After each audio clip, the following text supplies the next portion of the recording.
கோயம்புத்தூர்ல உண்மையான வளர்ச்சி ஏற்கனவே சொல்லியிருக்கிறேன். மோடி அவர்களுக்கும் மத்திய அமைச்சரவைக்கும் கோயம்புத்தூர் மக்களுக்கும் இந்த அண்ணாமலை ஹாட்லைனாக இருப்பார். அண்ணாமலைக்கு ஹாட்லைன். கோயம்புத்தூருடைய நம்முடைய பாரதிய ஜனதா கட்சி தேசிய ஜனநாயக கூட்டணி தலைவர் இருக்கிறாங்க. என்னுடைய வேலை இங்க ஹாட்லைனா வேலை செய்யறது. ஒரே ஒரு பட்டம், அதற்கான தீர்வு இந்த அண்ணாமலை.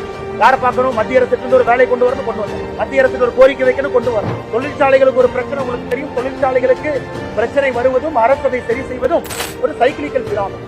ஆனா பிரச்சனை இருக்கு, ரெப்ரசன்டேஷன் கொடுக்கணும், சரி பண்ணணும், நாங்க இருக்கோம். ஆனால் நான் இங்கே கொண்டு வருவது, பாரதிய ஜனதா கட்சி கொண்டு வருவது, தேசிய ஜனநாயக கூட்டணி மக்கள்கிட்ட கொண்டு வர்றது, உங்களுக்கும் மத்திய அரசுக்கும் இணைப்பு பாலமாக மிக வேகமாக வேலைகளை செய்து கோயம்புத்தூருக்கு உண்மையான வளர்ச்சியை கொடுப்பதற்காக வேட்பாளராக நான் களம் இறங்கியிருக்கேன். இதோ 2 வேட்பாளர்கிட்ட 2 கட்சியோ சண்டை போடுறது. அதே நேரத்தில் மாற்று அரசு. இன்னைக்கு தமிழ்நாட்டினுடைய அரசியல் பாத்தீங்கன்னா பணபலத்தை வைத்து தீர்மானிக்கக்கூடிய அரசியல்ல, மக்களை நம்பி, சாமானிய மனிதர்களை நம்பி ஒரு சாதாரண